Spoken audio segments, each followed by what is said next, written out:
नमस्कार, आदाब साथियों। आप सभी का एक बार फिर से मेरे YouTube चैनल में बहुत बहुत स्वागत है।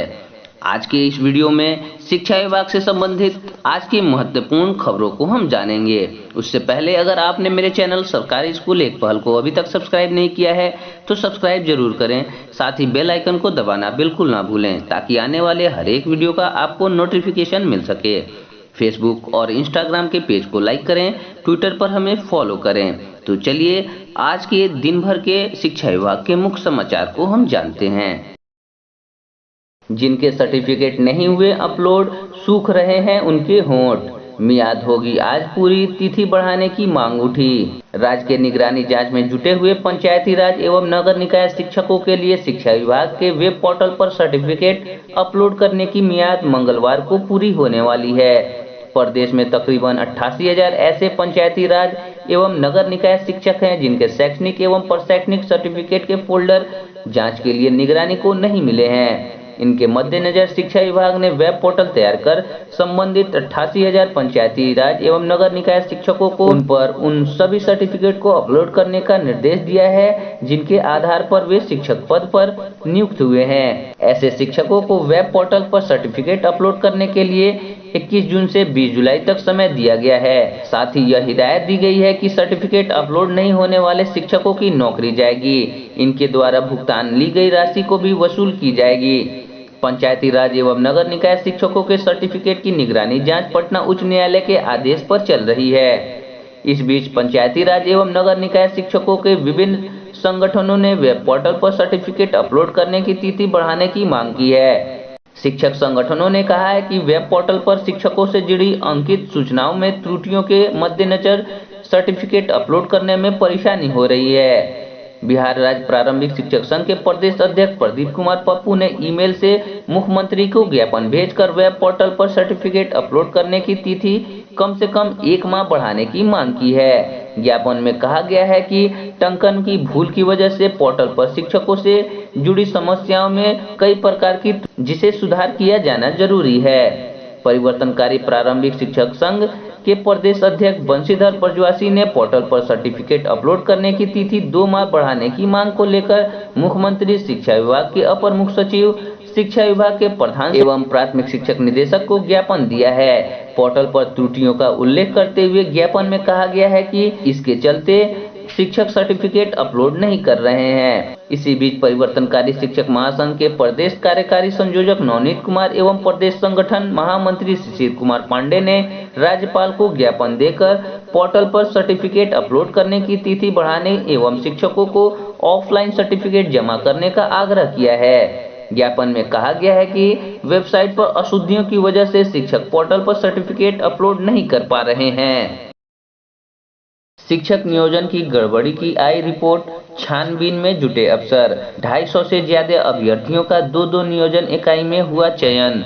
राज्य में 94,000 प्रारंभिक शिक्षकों की बहाली के लिए पहले चरण की काउंसलिंग में जिन 400 नियोजन इकाइयों में कई तरह की गड़बड़ियां सामने आई थी, उन सब की जांच रिपोर्ट शिक्षा विभाग को मिल गई है। विभाग के स्तर से जांच रिपोर्ट पर बेहद गोपनीय बरती जा रही है। हालांकि प्राथमिक शिक्षा निदेशालय के संबंधित अफसर जांच रिपोर्ट एक बिंदु पर छानबीन करने में जुटे हैं। जल्द ही शिक्षा विभाग की उच्च स्तरीय बैठक में जांच रिपोर्ट की समीक्षा की जाएगी।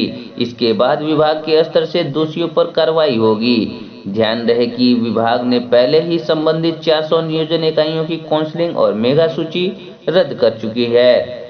एक ही अभ्यर्थी को 2 नियोजन इकाई में चयन। जांच रिपोर्ट में नालंदा, शेखपुरा, कैमूर, रोहतास, नवादा, अररिया, किशनगंज, पूर्णिया, सहरसा और बांका जिले के तकरीबन 4 दर्जन नियोजन इकाइयों में मेगा सूची को तैयार करने में बड़े पैमाने पर गड़बड़ी बरती गई है। ऐसे कई नियोजन इकाई में सामान्य सीट पर पिछड़ा वर्ग के अभ्यर्थियों का चयन किया गया है। इसी तरह समस्तीपुर, दरभंगा, सारण और सिवान में एक अभ्यर्थियों को 2-2 नियोजन इकाई में चयन हुआ है। रोहतास जिला में चिनारी प्रखंड नियोजन इकाई में 8 जुलाई को अभ्यर्थी मंजीत कुमार का चयन हुआ। फिर उसी अभ्यर्थी का 12 जुलाई को पंचायत शिक्षक नियोजन इकाई में भी चयन हो गया। ऐसे 250 से ज्यादा अभ्यर्थी हैं जो 2 स्थान पर चयनित हो गए हैं। चयन में 300 से ज्यादा नियोजन इकाइयों में रोस्टर को दरकिनार किया गया है। जांच रिपोर्ट के मुताबिक ज्यादा पंचायत नियोजन इकाइयों में बिना आपत्ति का निराकरण किए मेगा सूची का प्रकाशन किया गया, तो कहीं पर काउंसलिंग के दिन मेगा सूची का सार्वजनिक किया गया। इतना ही नहीं, जिन अभ्यर्थियों ने मेगा सूची पर आपत्ति दर्ज कराई उसका निराकरण भी नहीं किया गया। मेगा सूची के आधार पर क्रमवार अभ्यर्थियों की काउंसलिंग में नाम पुकारा नहीं गया। विभाग के मुताबिक निर्धारित समय बीत जाने के बाद भी चयनित अभ्यर्थियों का सर्टिफिकेट जिले के पोर्टल पर अपलोड नहीं किए जाने से भी गड़बड़ी सामने आई है, क्योंकि नियमानुसार 20 जुलाई तक हर हाल में इसे अपलोड कर दिया जाना है। 3 अगस्त तक होगी इंटर में नामांकन के लिए आवेदन। बिहार विद्यालय परीक्षा समिति ने इंटर में नामांकन करने के लिए आवेदन की तिथि 3 अगस्त तक बढ़ा दी है। पहले आवेदन की तिथि 18 जुलाई थी। अभी तक कई छात्र छात्राओं ने इंटर में नामांकन लेने के लिए आवेदन नहीं किया है। ऐसे छात्रों का बोर्ड की ओर से मौका दिया गया है।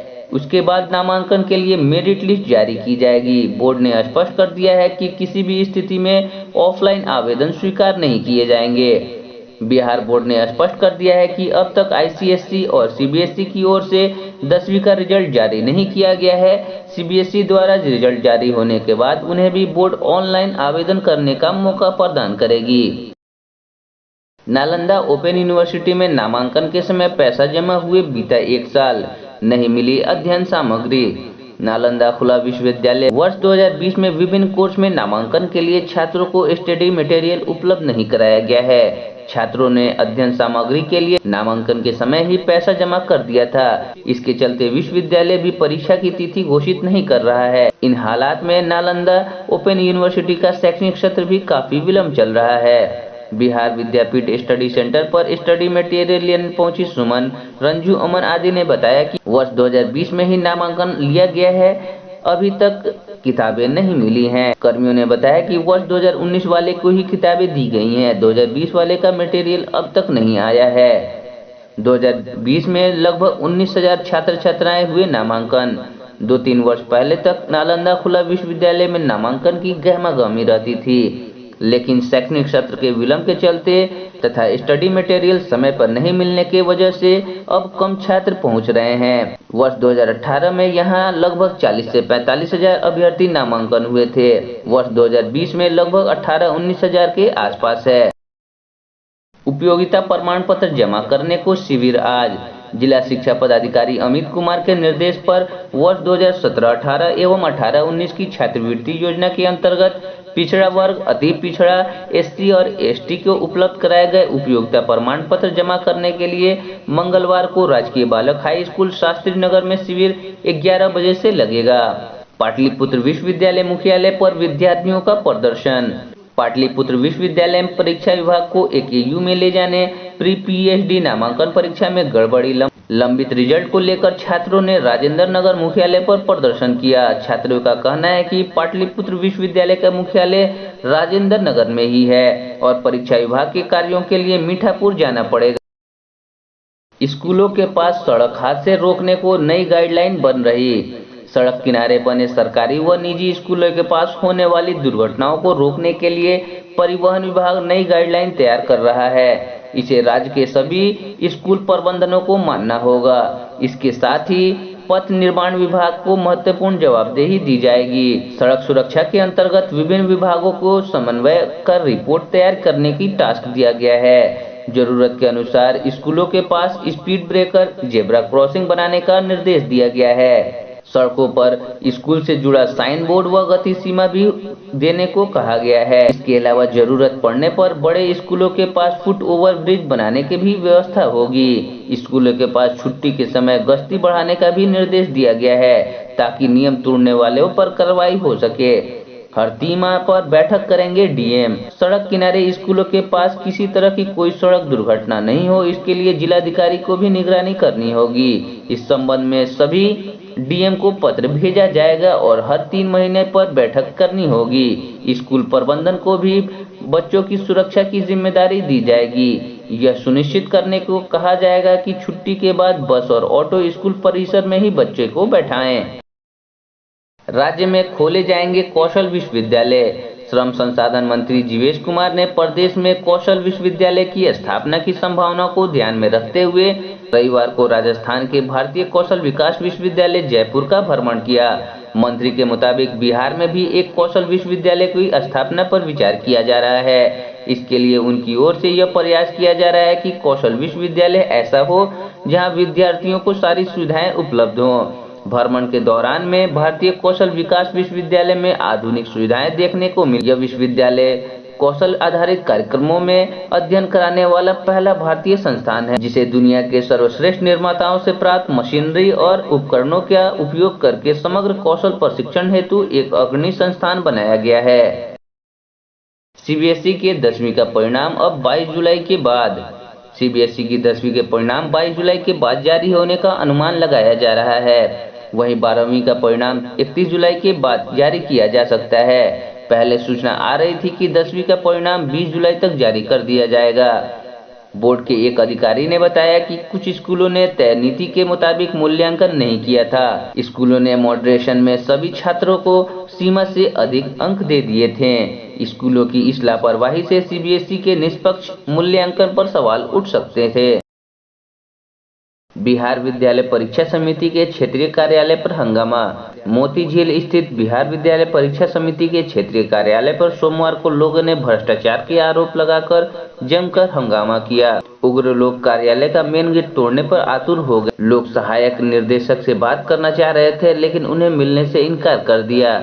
सूचना पर पहुंची नगर थाने की पुलिस ने लोगों को समझाकर शांत कराया। बताते हैं कि परीक्षा समिति के क्षेत्रीय कार्यालय में 8 जिलों के विद्यार्थी के मैट्रिक, इंटर आदि के प्रमाण पत्रों में सुधार किया जाता है। कुछ लोगों का मामला 1983 या उससे पहले का होने के कारण सुधार कर प्रमाण पत्र मिलने में परेशानी हो रही है। आम दिनों में अमूमन 100 से 125 आवेदनों पर कार्रवाई होती है और विद्यार्थियों को सुधारा गया प्रमाण पत्र उपलब्ध कराया जाता है। इधर नियोजित शिक्षकों को प्रमाण पत्रों में सुधार कर पोर्टल पर लोड करने की आपाधापी में परीक्षा समिति के कर्मियों पर कार्य का दबाव बढ़ा हुआ है। एक दिन में 1000 आवेदन कार्यालय में आ रहे हैं, 300 को सुधार करके प्रमाण पत्र दिए जा रहे हैं।